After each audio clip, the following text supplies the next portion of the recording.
ನಮಸ್ಕಾರ ಎಲ್ರಿಗೂ. ಇವತ್ತು ನಾನು ಒಂದು ಹೆಲ್ದಿ ಸ್ನ್ಯಾಕ್ ರೆಸಿಪಿನ ತೊಗೊಂಡು ಬಂದಿದ್ದೀನಿ. ಇದಕ್ಕೆ ಮೇನ್ ಇಂಗ್ರೀಡಿಯೆಂಟ್ ಅಂತಂದರೆ ಅವರೆಕಾಳು. ಒಂದು ಕಪ್ ಇದ್ದರೂ ಸಾಕು. ನೀವು ಈ ರೆಸಿಪಿನ ಖಂಡಿತವಾಗ್ಲೂ ಟ್ರೈ ಮಾಡಿ. ಈಗ ನಾನಿಲ್ಲಿ 1.5 ಕಪ್ಪಷ್ಟು ಅವರೆಕಾಳನ್ನು ತೊಗೊಂಡಿದ್ದೀನಿ. ಅದರಲ್ಲಿ ಅರ್ಧ ಭಾಗದಷ್ಟನ್ನು ನಾನು ತರಿತರಿಯಾಗಿ ರುಬ್ಕೊಳ್ತಾ ಇದ್ದೀನಿ. ಮೊದಲನೇ ಬ್ಯಾಚಲ್ಲಿ ಬರೀ ಅರ್ಧ ಭಾಗದಷ್ಟು ಮಾತ್ರ ರುಬ್ಕೊಳ್ಳಿ.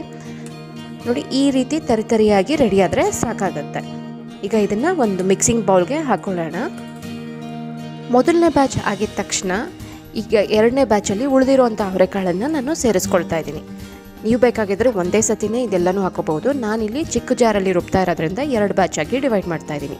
ಈಗ ಇದಕ್ಕೆ ಒಂದು ಅರ್ಧ ಇಂಚಷ್ಟು ಹಸಿ ಶುಂಠಿ, ಹಾಗೆ ಖಾರಕ್ಕೆ ತಕ್ಕಂಗೆ ಹಸಿಮೆಣಸಿನ್ಕಾಯಿನ ಸೇರಿಸ್ಕೊಳ್ಳಿ. ನಾನಿಲ್ಲಿ ಒಂದು 5 ಹಸಿಮೆಣಸಿನ್ಕಾಯಿನ ಹಾಕ್ಕೊಂಡಿದ್ದೀನಿ. ಇದಷ್ಟು ಖಾರ ಇಲ್ಲ.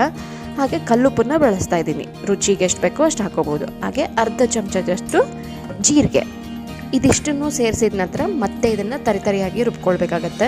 ನೆನಪಿರಲಿ, ನೀರೇನು ಸೇರಿಸ್ಬೇಡಿ. ನೀರು ಸೇರಿಸಿದ್ರೆ ಉಂಡೆ ಕಟ್ಟೋದಕ್ಕೂ ಆಗೋದಿಲ್ಲ. ಹಾಗೆ ಎಣ್ಣೆ ತುಂಬ ಹೀರ್ಕೊಂಡ್ಬಿಡುತ್ತೆ. ಕಾರಣ ನಾವು ಇದನ್ನು ಡೀಪ್ ಫ್ರೈ ಮಾಡ್ತೀವಿ, ಅದಕ್ಕೋಸ್ಕರ. ಈಗ ಇದ್ರ ಜೊತೆಯಲ್ಲಿ 1 ಬಟ್ಲಷ್ಟು ಸಬ್ಸಿಗೆ ಸೊಪ್ಪು ಬೇಕಾಗತ್ತೆ. ಸಣ್ಣಕ್ಕೆ ಹೆಚ್ಚಿಟ್ಕೊಂಡಿದ್ರೆ ಚೆನ್ನಾಗಿರುತ್ತೆ. ಹಾಗೆ ಒಂದು ಅರ್ಧ ಕಪ್ಪಷ್ಟು ಸಣ್ಣಕ್ಕೆ ಹೆಚ್ಚಿಟ್ಟಿರುವಂಥ ಕೊತ್ತಂಬರಿ ಸೊಪ್ಪು. ನಾಟಿ ಕೊತ್ತಂಬರಿ ಸೊಪ್ಪಾದರೆ ಟೇಸ್ಟ್ ತುಂಬ ಚೆನ್ನಾಗಿರುತ್ತೆ. ಮತ್ತು ಇದ್ರ ಜೊತೆಯಲ್ಲಿ 1 ದೊಡ್ಡ ಗಾತ್ರದ್ದು ಈರುಳ್ಳಿನ ಸಣ್ಣಕ್ಕೆ ಹೆಚ್ಚಿಟ್ಕೊಂಡಿದ್ದೀನಿ. ಇಷ್ಟು ಸಣ್ಣಕ್ಕೆ ಹೆಚ್ಚಿಟ್ಕೊಂಡಿದ್ರೆ ಸಾಕು. ಈಗ ಇಷ್ಟನ್ನು ಮಿಕ್ಸಿಂಗ್ ಬೌಲ್ಗೆ ಸೇರಿಸ್ಕೊಳ್ಳೋಣ.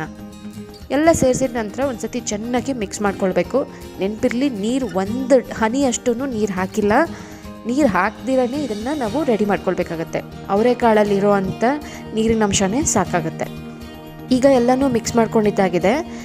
ಒಂದು ಹದ ಅಂದರೆ ಉಂಡೆ ಕಟ್ಟೋ ಹದಕ್ಕೆ ಬರಬೇಕು ಅಂತಂದರೆ ಈಗ ಇದಕ್ಕೆ ಅಕ್ಕಿ ಹಿಟ್ಟನ್ನು ಸೇರಿಸ್ಕೊಳ್ಬೇಕಾಗತ್ತೆ. ಇಲ್ಲಿ ನಾನು 4 ಚಮಚದಷ್ಟು ಅಕ್ಕಿ ಹಿಟ್ಟನ್ನು ಸೇರಿಸ್ಕೊಳ್ತಾ ಇದ್ದೀನಿ.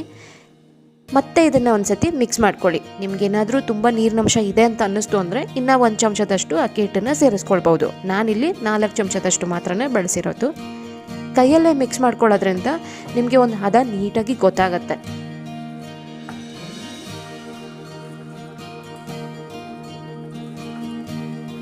ಎಲ್ಲನೂ ಒಂದ್ಸತಿ ಮಿಕ್ಸ್ ಮಾಡಿದ್ದಾದಮೇಲೆ ಸ್ವಲ್ಪ ಹಿಟ್ಟನ್ನು ನೀವು ಕೈಯಲ್ಲಿ ತೆಗೆದಿಟ್ಕೊಂಡು ಉಂಡೆ ಮಾಡಿ ನೋಡಿ.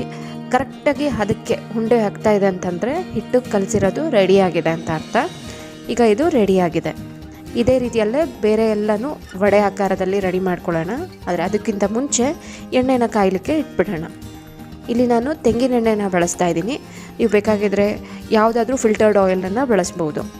ಎಣ್ಣೆ ಕಾಯೋಷ್ಟರಲ್ಲಿ ಎಷ್ಟು ಉಂಡೆ ಆಗುತ್ತೋ ಅಷ್ಟು ಉಂಡೆ ಮಾಡಿಕೊಂಡು ವಡೆ ಆಕಾರಕ್ಕೆ ರೆಡಿ ಮಾಡಿ ಇಟ್ಕೊಂಡ್ಬಿಡೋಣ. ನೀವು ಈ ವಡೆ ರೀತಿ ತಟ್ಟೋದಕ್ಕೆ ಎಣ್ಣೆ ಅಥವಾ ನೀರು ಏನೂ ಅದ್ಕೊಳ್ಳೋದು ಬೇಕಾಗಿಲ್ಲ.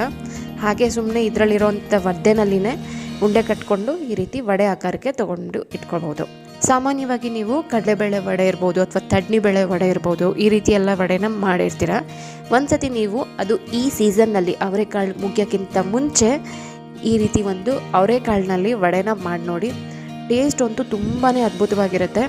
ಆ ಹಸಿದು ಅವರೆಕಾಳಿನ ಸ್ಮೆಲ್ ಇರುತ್ತಲ್ಲ, ಅದರಲ್ಲಂತೂ ವಡೆ ತುಂಬಾ ಚೆನ್ನಾಗಿರುತ್ತೆ.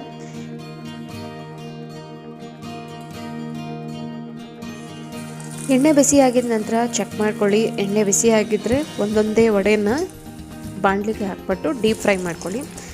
ಡೀಪ್ ಫ್ರೈಯೇ ಮಾಡಬೇಕು ಅಂತ ಏನಿಲ್ಲ, ನೀವು ಶಾಲೋ ಫ್ರೈ ಸಹ ಮಾಡ್ಬೋದು. ಸ್ವಲ್ಪ ಎಣ್ಣೆನಲ್ಲಿನೇ 2 ಕಡೆಗೆ ಬೇಯಿಸ್ಕೊಂಡ್ರೆ ಅದನ್ನು ರೆಡಿ ಆಗುತ್ತೆ. ರುಚಿ ಚೆನ್ನಾಗಿ ಬೇಕು ಅಂತ ಅನ್ನೋರು ಡೀಪ್ ಫ್ರೈ ಮಾಡ್ಕೊಳ್ಳಿ. ಕ್ರಿಸ್ಪಿಯಾಗಿ ವಡೆ ಬೇಯೋವರೆಗೂ ಇದನ್ನು ಬೇಯಿಸ್ಕೊಳ್ಬೇಕಾಗತ್ತೆ. ಗೋಲ್ಡನ್ ಬ್ರೌನ್ ಆಗುತ್ತೆ, ನೊರೆ ಎಲ್ಲ ಕಮ್ಮಿ ಆಗುತ್ತೆ. ಆ ರೀತಿ ಆಗಿದ ನಂತರ ನೀವು ವಡೆನ ತೆಗಿಬೋದು. ಇದೇ ರೀತಿಯಲ್ಲೇ ಬ್ಯಾಚ್ ಬೈ ಬ್ಯಾಚ್ ಆಗಿ ನೀವು ಫ್ರೈ ಮಾಡಿಕೊಂಡ್ರೆ ಸೂಪರಾಗಿರುವಂಥ ವಡೆ, ಅವರೆಕಾಳಿನ ವಡೆ ರೆಡಿ ಆಗುತ್ತೆ. ಈವ್ನಿಂಗ್ ಟೈಮಲ್ಲಿ ಚಳಿಗಾಲದಲ್ಲಿ ಅದನ್ನು ಇವಾಗ ಮಕ್ಕಳಿಂದ ದೊಡ್ಡವ್ರವ್ರಿಗೂ ಇಷ್ಟ ಆಗುವಂಥ ಸ್ನ್ಯಾಕ್ ರೆಸಿಪಿ ಇದು. ನೀವು ಖಂಡಿತವಾಗ್ಲೂ ಒಂದ್ಸತಿ ಇದನ್ನು ಟ್ರೈ ಮಾಡಿ. ನಿಜವಾಗ್ಲೂ ಮತ್ತೆ ಇದನ್ನು ನೀವು ಮಾಡೋದಕ್ಕೆ ಟ್ರೈ ಮಾಡ್ತೀರಾ. ಖಂಡಿತವಾಗ್ಲೂ ಮತ್ತೆ ನಾವು ಮಾಡೋದಕ್ಕಾಗೋದಿಲ್ಲ, ಯಾಕಂದರೆ ಇದು ಸೀಸ್ನಲ್ ವೆಜಿಟೇಬಲ್ ಆಗಿರೋದ್ರಿಂದ. ಈ ಅವರೆಕಾಳು ಸೀಸನ್ ಬಂದವಾಗ ನೀವು ಖಂಡಿತವಾಗ್ಲೂ ನೀವು ಇದನ್ನು ಮಾಡ್ತೀರಾ. ನೀವು ಇದರ ಜೊತೆಗೆ ಬೇಕಾಗಿದ್ದರೆ ಪುದೀನ ಚಟ್ನಿನ ಮಾಡ್ಕೊಳ್ಬೋದು ಅಥವಾ ಹಾಗೇನೂ ಸಹ ತಿನ್ಬೋದು. ಇಲ್ಲಾಂದರೆ ಟೊಮೆಟೊ ಸಾಸ್ ಅಥವಾ ಕೆಚಪ್ ಅಂತೀವಲ್ಲ ಅದನ್ನು ಸಹ ನೀವು ಬೇಕಾಗಿದ್ರೆ ಹಾಕ್ಕೊಂಡು ತಿನ್ಬೋದು, ಅಥವಾ ಪ್ಲೇನಾಗಿ ಬರೀ ವಡೆ ಹಾಗೇ ಸಹ ತಿನ್ಬೋದು. ತುಂಬಾ ಅದ್ಭುತವಾದಂಥ ಟೇಸ್ಟ್ ಇರುತ್ತೆ ಇದು. ಮೇಲೆ ತುಂಬ ಕ್ರಿಸ್ಪಿಯಾಗಿ ಒಳಗಡೆ ಸಾಫ್ಟಾಗಿ ಬೆಂದಿರುತ್ತೆ ನೋಡಿ. ಈ ರೀತಿಯಾಗಿ ರೆಡಿ ಆದರೆ ವಡೆ ರೆಡಿ. ಬಿಸಿ ಬಿಸಿ ಅವರೆಕಾಳಿನ ವಡೆ ರೆಡಿಯಾಗಿದೆ. ಇಷ್ಟ ಆಯಿತು ಅಂತಂದರೆ ಪ್ಲೀಸ್ ಒಂದು ಲೈಕ್ ಬಟನ್ನ ಕ್ಲಿಕ್ ಮಾಡಿ. ಹಾಗೆ ಇನ್ನು ನನ್ನ ಚಾನಲ್ಗೆ ಸಬ್ಸ್ಕ್ರೈಬ್ ಆಗಿಲ್ಲ ಅಂದರೆ ಈ ಕೂಡಲೇ ಸಬ್ಸ್ಕ್ರೈಬ್ ಬಟನನ್ನು ಕ್ಲಿಕ್ ಮಾಡಿ. ನಿಮ್ಮ ಅನಿಸಿಕೆ ಅಭಿಪ್ರಾಯನ ತಿಳಿಸ್ಬೇಕು ಅಂದರೆ ಕಾಮೆಂಟ್ ಸೆಕ್ಷನ್ನಲ್ಲಿ ತಿಳಿಸಿ. Thanks for watching.